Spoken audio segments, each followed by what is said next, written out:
దక్షిణాఫ్రికాతో రెండో టెస్టుకు ముందు టీమిండియాకు టెన్షన్ పట్టుకొతాయి.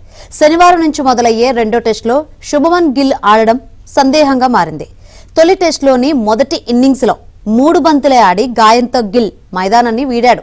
రెండో ఇన్నింగ్స్లో కూడా బ్యాటింగ్కు రాలేదు. ఇప్పుడు రెండో టెస్టు మ్యాచ్కు గిల్ అందుబాటులో లేకపోతే అతని స్థానంలో ఎవరొస్తారనేది ఆసక్తికరంగా మారింది.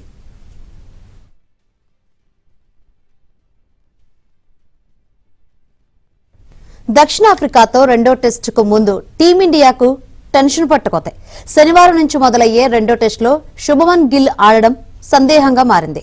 తొలి టెస్టులోని మొదటి ఇన్నింగ్స్లో 3 బంతులే ఆడి గాయంతో గిల్ మైదానాన్ని వీడాడు. రెండో ఇన్నింగ్స్లో కూడా బ్యాటింగ్కు రాలేదు. ఇప్పుడు రెండో టెస్టు మ్యాచ్కు గిల్ అందుబాటులో లేకపోతే అతని స్థానంలో ఎవరొస్తారనేది ఆసక్తికరంగా మారింది.